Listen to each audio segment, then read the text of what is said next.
If you're curious about how I created this stylish stroke effect in my logo animation projects, you're in the right place. Hello everyone, welcome back to another exciting After Effects tutorial. Many of you who follow me on Instagram may have already seen this effect in one of my logo animation projects. So before we dive in, I want to take a moment to thank you all for your amazing support and encouragement. It truly means a lot to me and fuels my creativity. For those of you who are new here, I'd like to mention that we have a ton of motion graphics content for After Effects on this channel. Additionally, I offer premium tutorials and customizable After Effects templates on my website. If you're interested, make sure to check out the link in the description below.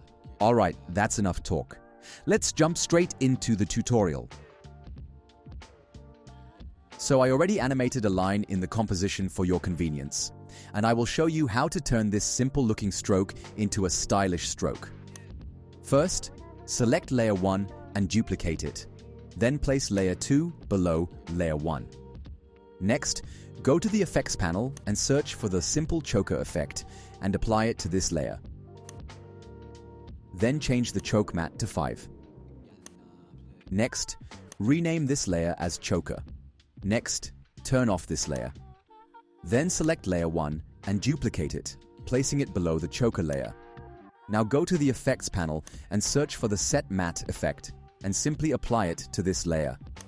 Let me turn off layer 1 so that you can see what is happening. Next, go to the Effect Controls panel and change the matte to Choker.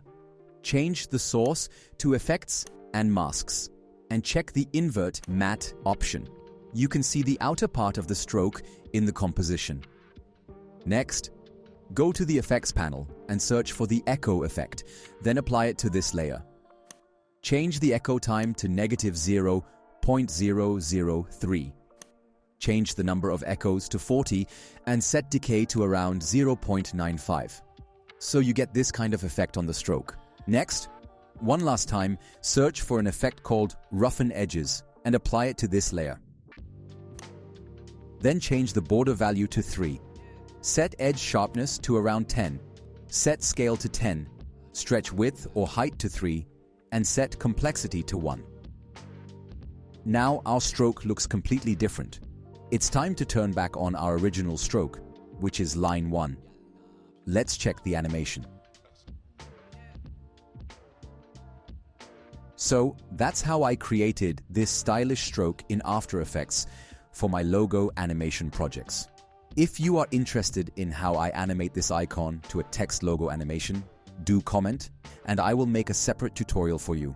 If you enjoyed this video and want to support the channel, consider buying me a coffee.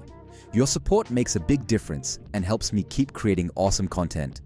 Thanks for watching. See you in the next video.